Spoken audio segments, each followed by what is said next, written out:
ओम नमो भगवती वासुदेवाय। हरे कृष्णा। हर हर महादेव। प्रिय भक्तजनों, आप सभी को आषाढ़ माह के कृष्ण पक्ष की योगिनी एकादशी की बहुत बहुत शुभकामनाएं। श्री हरि भगवान विष्णु की कृपा आप और आपके समस्त परिवार पर सदैव बनी रहे। प्रिय भक्तजनों, सनातन धर्म में आस्था रखने वाले साधकों के लिए प्रत्येक माह में आने वाली कृष्ण और शुक्ल पक्ष की एकादशी तिथि का महत्व अधिक है। पौराणिक ग्रंथों में भी प्रत्येक एकादशी का अपना अलग महत्व बताया गया है। इन्हीं विशेषताओं के कारण इनके नाम भी भिन्न भिन्न रखे गए हैं। वर्ष भर में कुल मिलाकर 24 एकादशियां होती हैं। मलमास की एकादशियों को मिलाकर इनकी संख्या 26 हो जाती है। इन्हीं एकादशियों में एक एकादशी का व्रत ऐसा भी है जिसके करने से समस्त पाप तो नष्ट होते ही हैं, साथ ही इस लोक में भोग और परलोक में मुक्ति भी इस एकादशी का व्रत रखने से मिलता है। व्यक्ति को किसी के द्वारा क्रोध अवस्था में दिए गए श्राप से भी मुक्ति मिलती है। और यह एकादशी है आषाढ़ मास के कृष्ण पक्ष की एकादशी, जिसे योगिनी एकादशी कहा जाता है। इस एकादशी का वर्णन श्री ब्रह्म वैवर्त पुराण में किया गया है। 88,000 ब्राह्मणों का भोजन कराने से जो फल प्राप्त होता है, वही फल इस योगिनी एकादशी के व्रत को करने से प्राप्त होता है।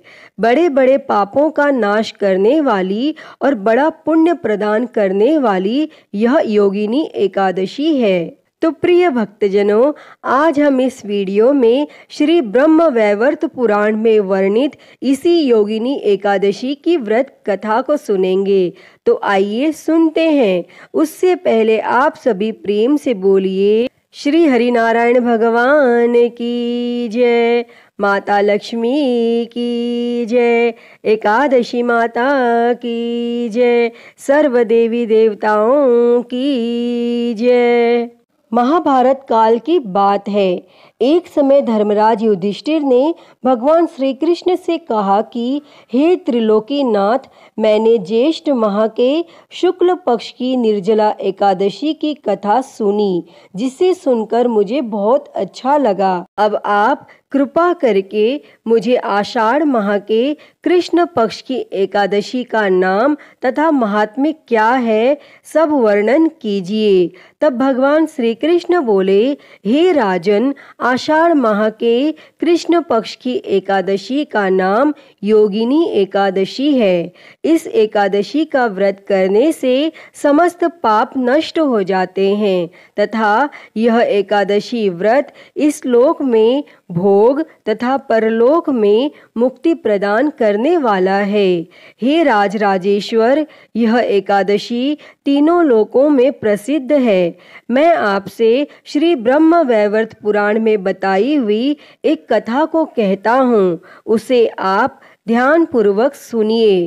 कुबेर नाम का एक राजा अलकापुरी नाम की नगरी में राज्य करता था।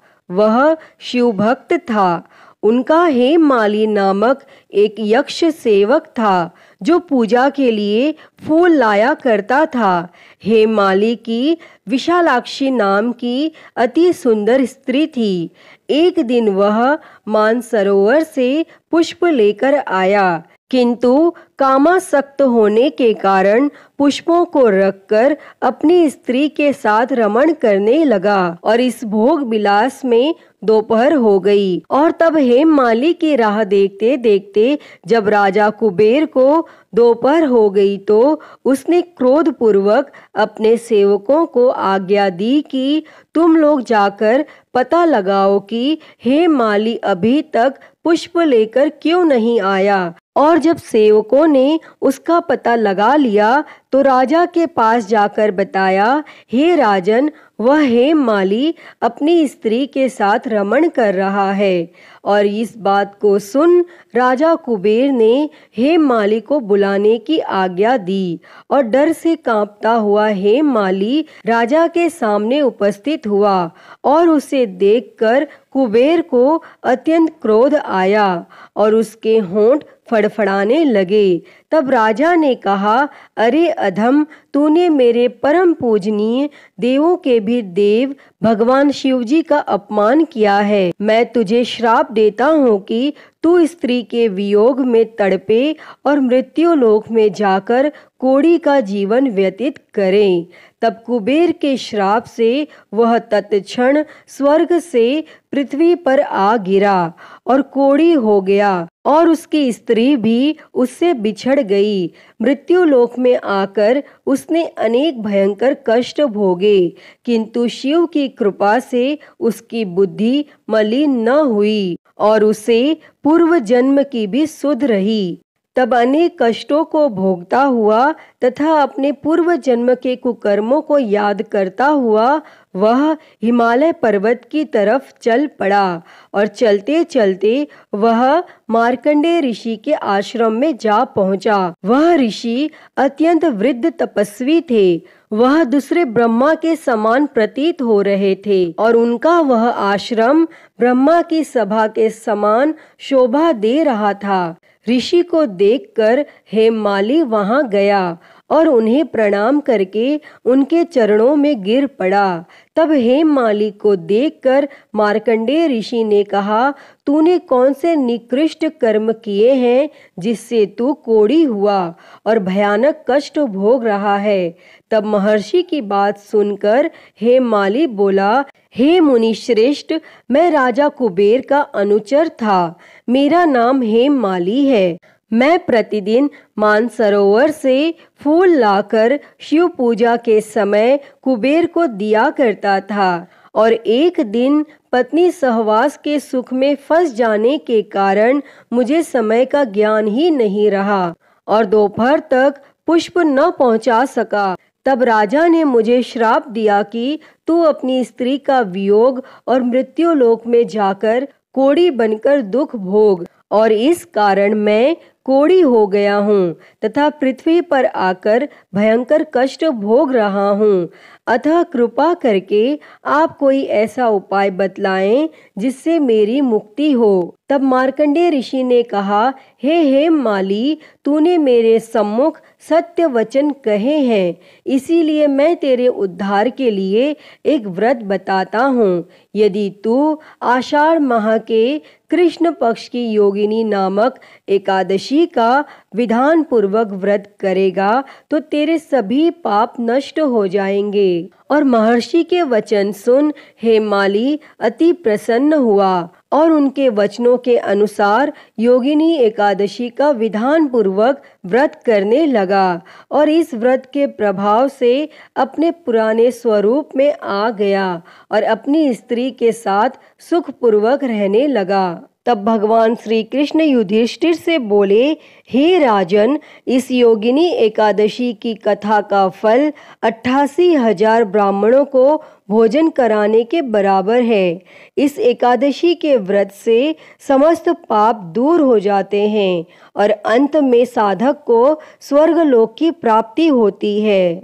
अतः प्रिय भक्तजनों, मनुष्य को पूजा आदि धर्म कार्यों में आलस्य या प्रमाद नहीं करना चाहिए, अपितु मन को संयमित करके सदैव ईश्वर की सेवा में तत्पर रहना चाहिए। इस कलयुग में कोढ़ जैसे रोग से मुक्ति पाने के लिए मनुष्य को योगिनी एकादशी का व्रत श्रद्धा पूर्वक करना चाहिए, क्योंकि यह व्रत समस्त पापों का नाश करने वाला तथा उपासक को सभी प्रकार के भौतिक पदार्थों को प्राप्त कराने वाला यह उत्तम व्रत है। इस व्रत के प्रभाव से उत्तम संतान की प्राप्ति होती है। अतः हे श्री हरिनारायण भगवान जी, इस योगिनी एकादशी की व्रत कथा को कहते, सुनते और हुंकारा भरते पर सदैव अपनी कृपा बनाए रखना। तो सभी प्रेम से बोलिए श्री हरि भगवान विष्णु की जय, माता लक्ष्मी की जय, एकादशी माता की जय। तो प्रिय भक्तों, आइए अब सुनते हैं श्री हरि भगवान विष्णु के परम भक्त की कथा।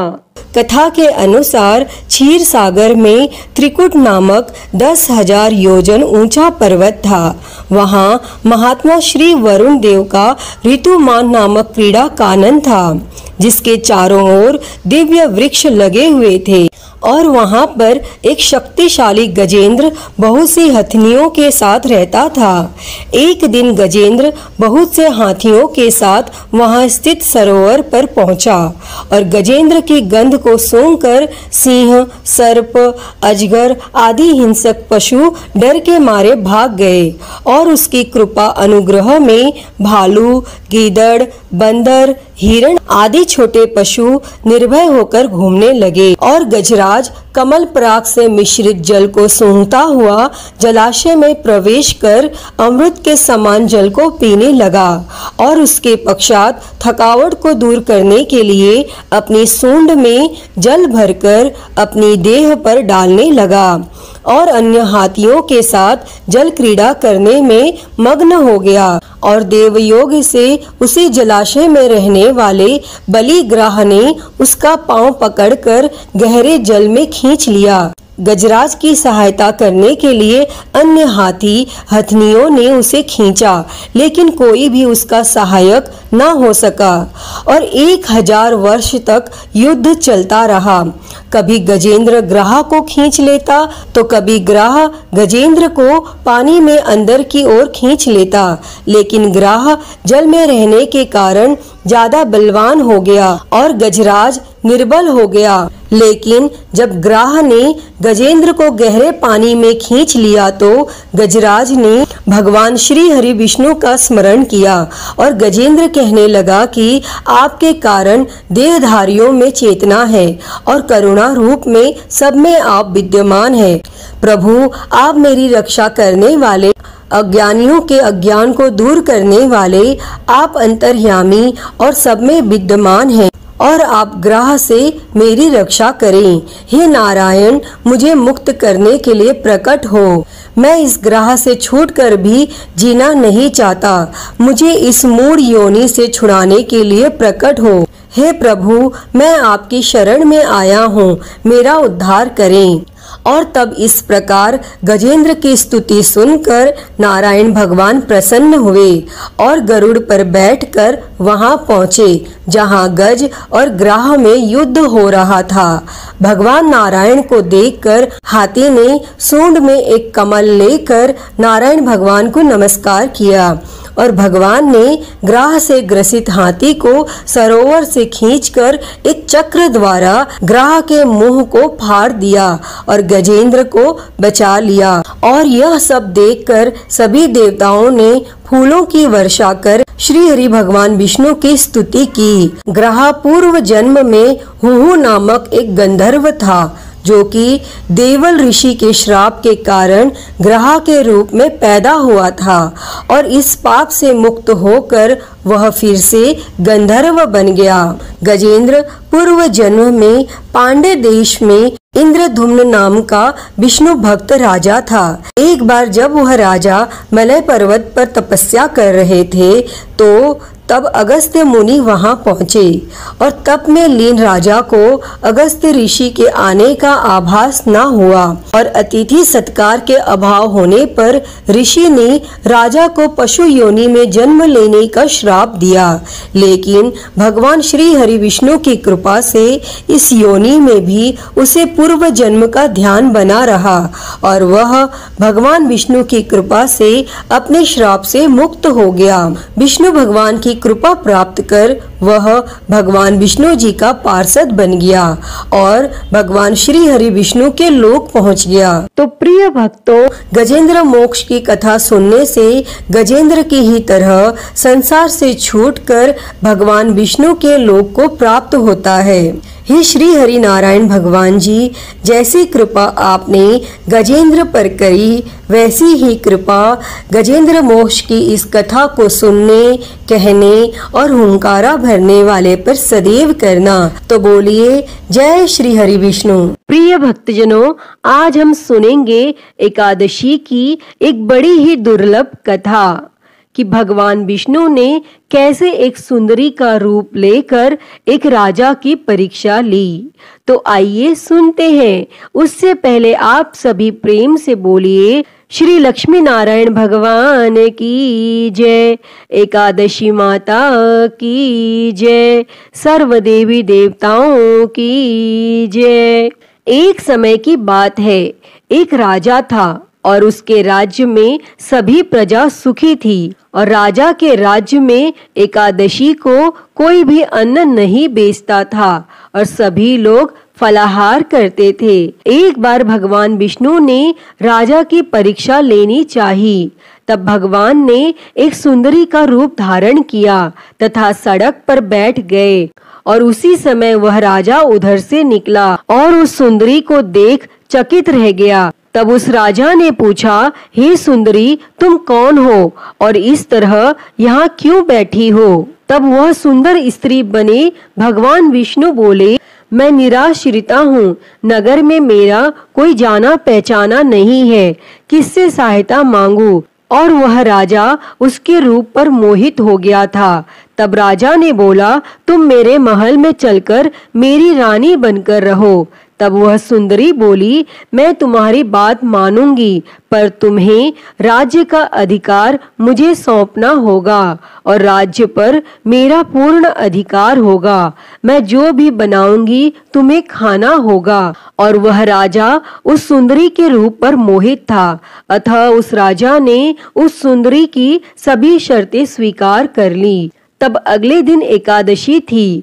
तब उस सुंदरी ने हुक्म दिया कि बाजारों में अन्य दिनों की तरह अन्न बेचा जाए और उसने घर में मांस मछली आदि पकवाए तथा परोस कर राजा से खाने के लिए कहा। और यह देखकर वह राजा उस सुंदरी से बोला, रानी, आज एकादशी है, मैं तो केवल फलाहार ही करूंगा। तब रानी ने शर्त याद दिलाई और वह बोली, या तो खाना खाओ, नहीं तो मैं बड़े राजकुमार का सिर काट लूंगी। तब राजा ने अपनी इस स्थिति को बड़ी रानी से कही। तो बड़ी रानी बोली, महाराज, धर्म न छोड़े, बड़े राजकुमार का सिर दे दें। पुत्र तो फिर मिल जाएगा, पर धर्म नहीं मिलेगा। और इसी दौरान बड़ा राजकुमार खेलकर आ गया और माँ की आंखों में आंसू देखकर वह रोने का कारण पूछने लगा। तब माँ ने उसे सारी बात बता दी। तब वह राजकुमार बोला, मैं सिर देने के लिए तैयार हूँ, पिताजी के धर्म की रक्षा होगी और जरूर होगी। और वह राजा दुखी मन से राजकुमार का सिर देने को तैयार हुआ। तो रानी के रूप से भगवान विष्णु ने प्रकट होकर असली बात बताई और कहा, हे राजन, तुम इस कठिन परीक्षा में पास हुए। और भगवान विष्णु ने प्रसन्न मन से राजा से वर मांगने को कहा। तो वह राजा बोला, आपका दिया सब कुछ है, हमारा उद्धार करें। और उसी समय वहां एक विमान उतरा और राजा ने अपना राज्य पुत्र को सौंप दिया और विमान में बैठकर परम धाम को चला गया। हे भगवान जी, जैसी कृपा आपने राजा पे की, वैसी ही कृपा इस कहानी को कहते, सुनते और हुंकारा भरते सब पर करना, सभी के मनोरथ को पूर्ण करना। तो सभी प्रेम से बोलिए श्री लक्ष्मी नारायण भगवान की जय, एकादशी माता की जय। प्रिय भक्तजनों, तो मैं उम्मीद करती हूँ कि आपको यह कहानी पसंद आई होगी और अगर वीडियो अच्छी लगी हो तो इसे लाइक करें, ज़्यादा से ज़्यादा शेयर करें और कमेंट में श्री लक्ष्मी नारायण भगवान की जय लिखना ना भूलें और हरिहर भक्ति चैनल को सब्सक्राइब कर नोटिफिकेशन बेल को ज़रूर ऑन कर लें। हर हर महादेव। धन्यवाद।